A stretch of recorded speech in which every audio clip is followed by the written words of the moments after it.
everybody. It's a day in November, but it's actually almost 70 degrees out here, so we're sitting on the porch for our next installment of Meet the Maker. We actually have two special guests with me today. So the team has been introduced over the past probably like 2 years or so to the Concord Community Chest, which is an outstanding organization. You're going to hear way more about. We have the director, that's your correct title?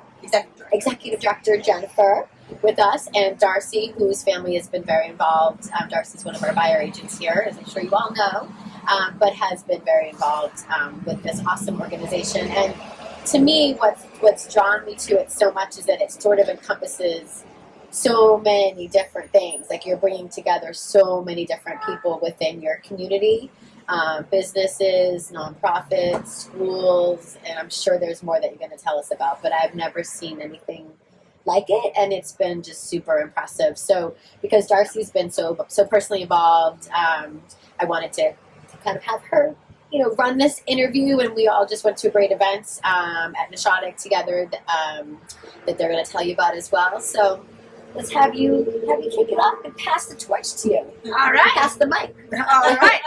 Hi, everyone. So I've been involved with the Concord-Carlisle Community Chest for a few years, and they're a really great organization granting funds to businesses and nonprofits and families in need, and they really work so hard to bring awareness to so many issues in our communities, some of which are behind the scenes and under the surface, others of which you think don't exist in various towns for a variety of reasons, but the Chest always reminds us that there is need everywhere in a lot of different ways, and there are also really amazing ways that we can all be involved to help those who need it, and especially with what we've been going through over the past couple of years, it's more important now ever more so ever in the past to connect to neighbors and to reach out and make sure that everyone is okay, and also conversely, if you are suffering or you need help or support in any way, to know that there are organizations out there like the Concord-Carlisle Community Chest to support you. So thank you, Jennifer, for coming. And if you'd like to chat a little bit about your organization and share some thoughts, we'd love to hear from you. Sure. Well, thank you both for having me. This is so exciting to be here and see you again. I saw you a couple weeks ago at our lunch, which was a great community event. And I'm so glad you brought that up, honestly, Darcy, to say, we can also help people with resources too. In that, please know that there are opportunities out there. We can connect you with places, with funding opportunities that if your family or you know of someone that does need some financial support, that we can help guide you and get you there.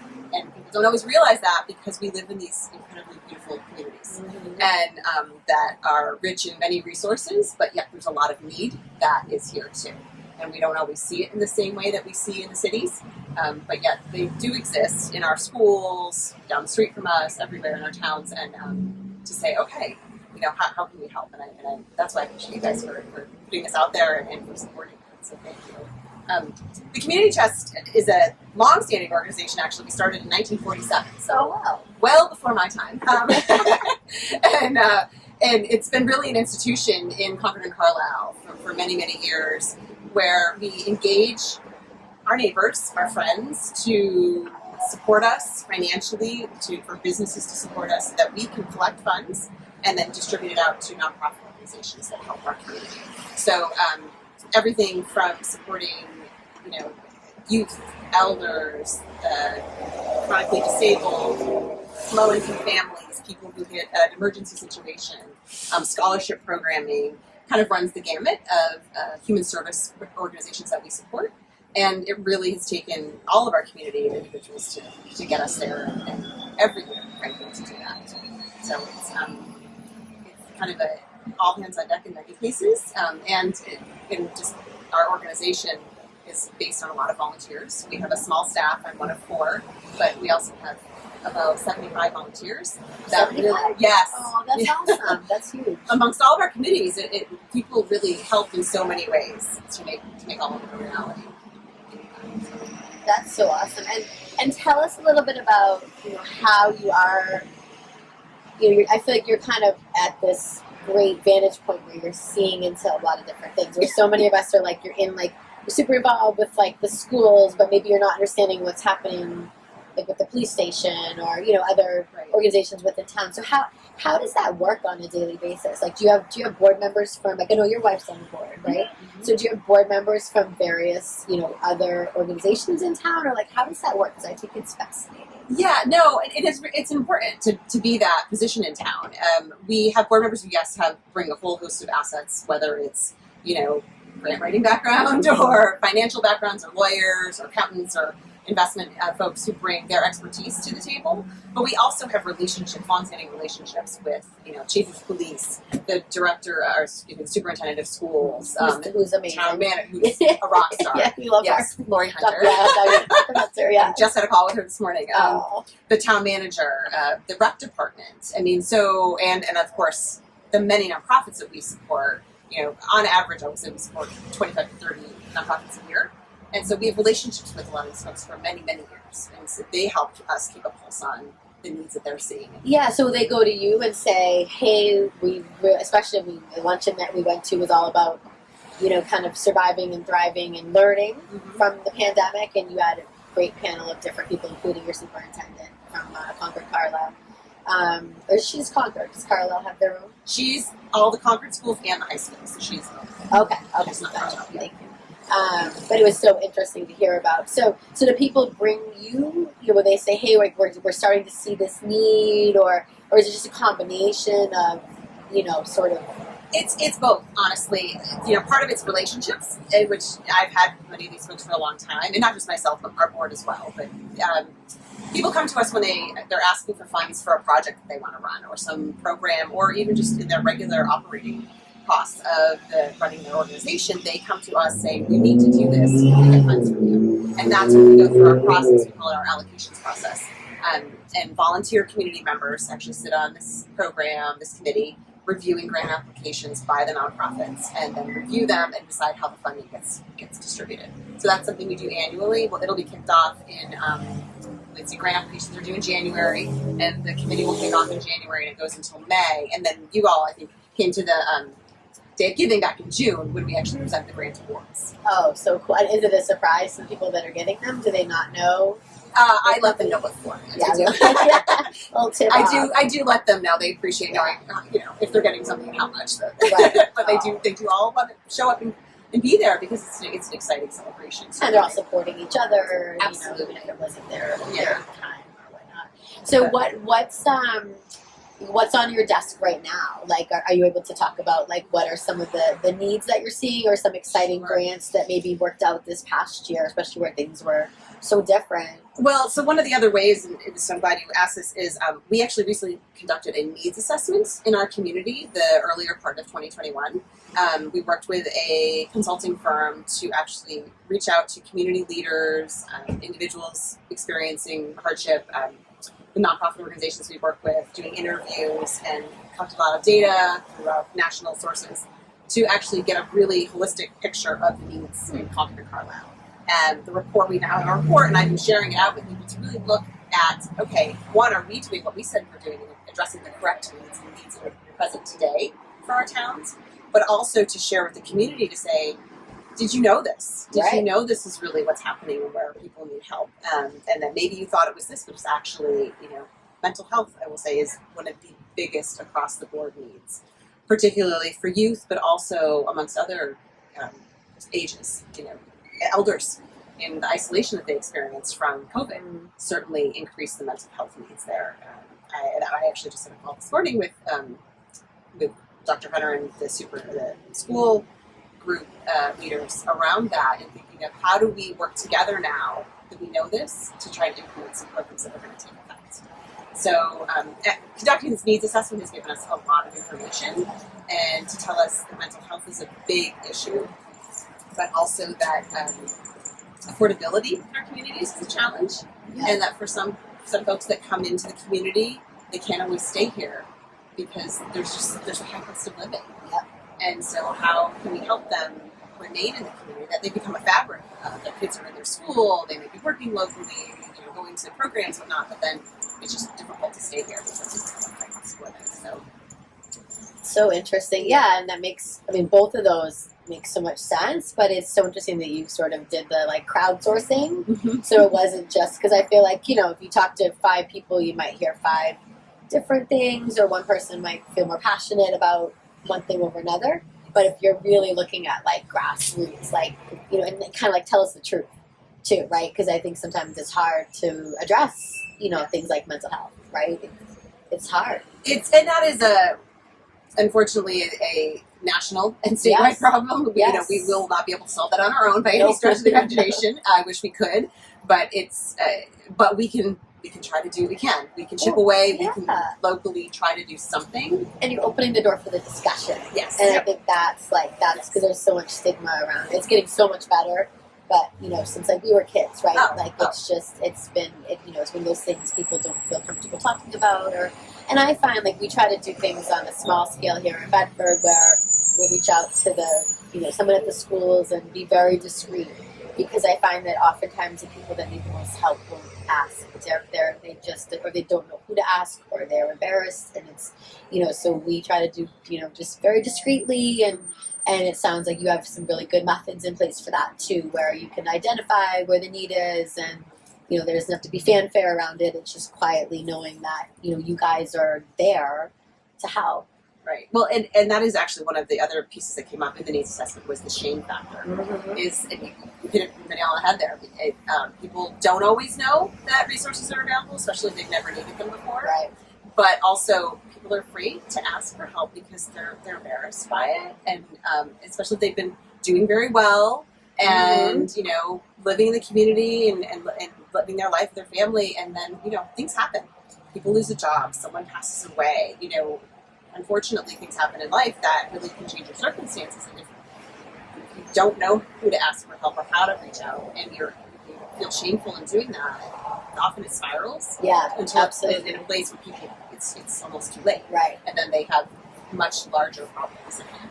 Yeah. So that's another clear piece that came also from this is, okay, how do we make sure people know that it's okay, and make sure that they know that there are resources out there, that we are a resource, that there's resources in the schools, that there's resources in other parts of town to help folks. I mean, we can't come up with hundreds more mental health counselors, unfortunately. I wish we could. I wish that was the solution.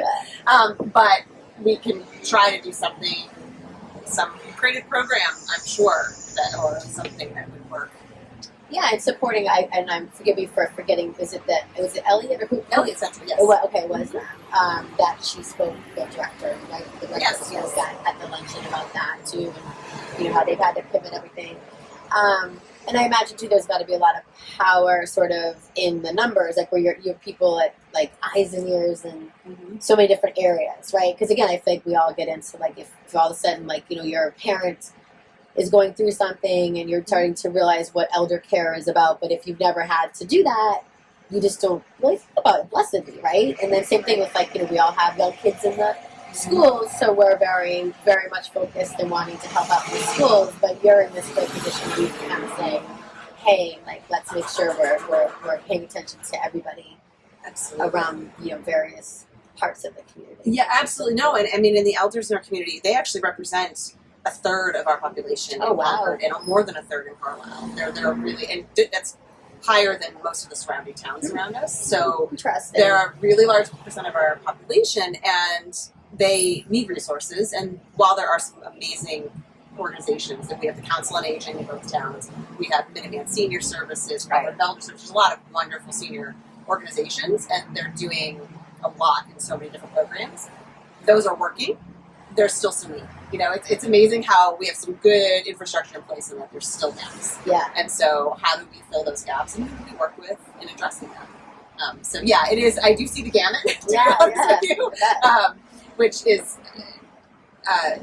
wonderful and eye-opening, even for me some days, that I'm surprised the more information that I learned. Yeah, you know a lot about a lot of things, which is a very, very cool place to be.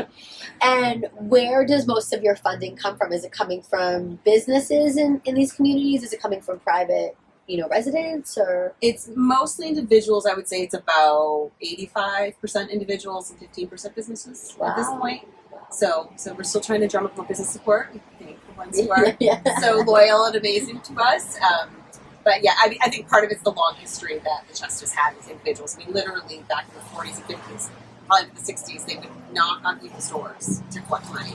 That's how they fundraised back then. Well, I think of Monopoly when it's like the community chest, like you live in the community, you put money in the pot, pay it forward, and you never know when you might be the one that needs something. You know.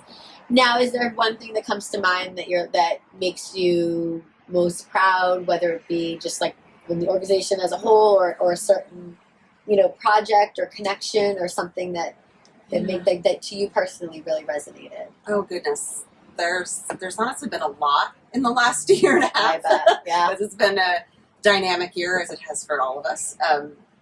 I think that there have been a few different ones. We had the driveway project that happened last year. Was that fun? Yeah. I mean, What is that? you can explain. Well, yeah. So I think it started. Correct me if I'm wrong. Yeah. I don't know what came first, but there was the idea that people wanted to get together and connect during COVID. So you would hang out in your driveway, and then a photographer would come and take your photos. And like some of them were really serious.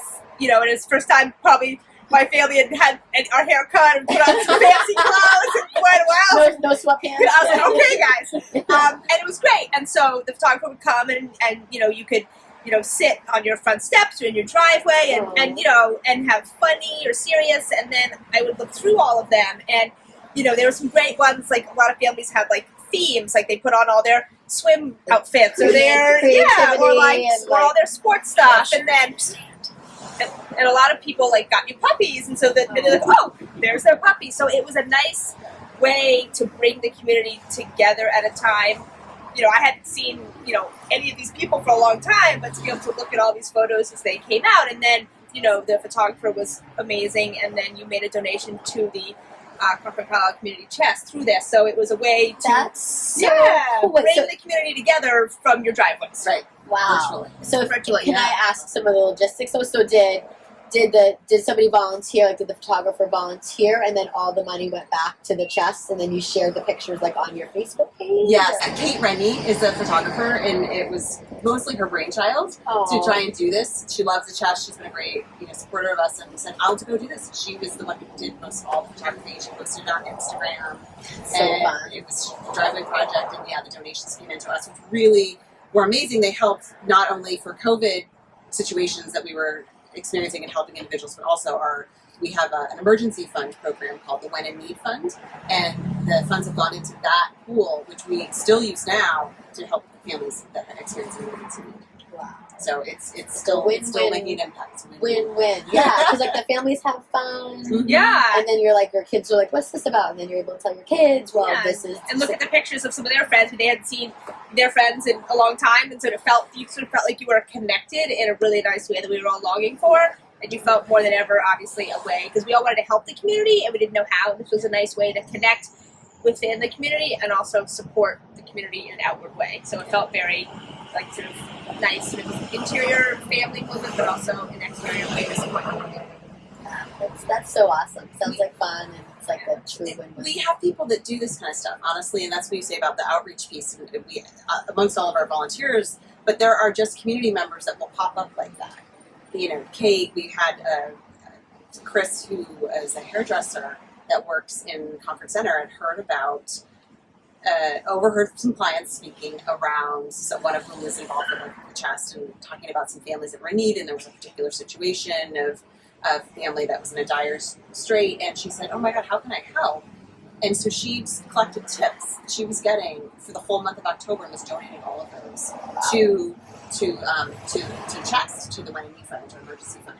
Once people got word about that, it was on social media, people would stop in and just drop off the check. Oh, that's so it wasn't just nice. people coming in to see her. It was more donations, and it was just such again, spreading the word, and one person that sparks the desire to help and give back in whatever way they can, it just spreads like wildfire, and we're so excited that it's amazing. I think everybody wants to help. Yeah. You want to think that everyone wants to help, but you don't know how or when or in what form. So to have these types of things, whether it comes sort of organically from a need in the community, or to have something like the chest, a place where you can place your funds, knowing at some point you or a neighbor or a friend might need that, or you yourself. But yeah, being able to have a way to sort of give and support the community feels really good to people for sure. Yeah, no, it's so awesome, and it's right. It's like kind of like give where you live, Yep. sentiment, and you're right, just knowing that it's going to make such a huge impact, like right in your town, and it's kind of like no matter whatever your personal passion is, like there's a way that it's going to come through the chest. You know what I mean? Yes. Like no matter what it is that you're interested in, or you could volunteer. And so on that note, I know we have to wrap up soon, but are there any upcoming events or volunteer opportunities or anything that you want to tell us about 2022, which is gonna be better, right? All getting better. Yes. Yeah, right? Yes. It's always upward. Yeah, So we're all thinking about that. Yes, well, right now we just launched our annual fund in October for this year. So that's kind of the kickoff for when we raise our funds for over the next several months of what we're then able to distribute this coming spring. So we're in the works, we had our luncheon back in October. People have received letters, and we do a lot of that for the next few months. We will actually have a spring event of some sort in April of 22, which we will is another great fundraising event. It's a lot of fun. It's a lot of fun event. I think you've been to some of the past ones. That it helps close out our campaign. Hopefully, us to reach our goal, which ideally is to distribute $500,000 in grants this coming year. So that's always the goal on the table, and we're working on where there. We actually have a thermometer that we put out in town that kind of tracks our progress. Oh, that's awesome. So yeah, we have we'll have that event in the spring, and then we always have our day of giving, which is when we actually get to distribute the grants in June out to the grantees, which is really the nice way of doing that. So, and there might be some other ones percolating coming up. You'll have to wait. But I will say, next year's a very exciting year for us. It is the Chest 75th anniversary. Oh my God. So I can't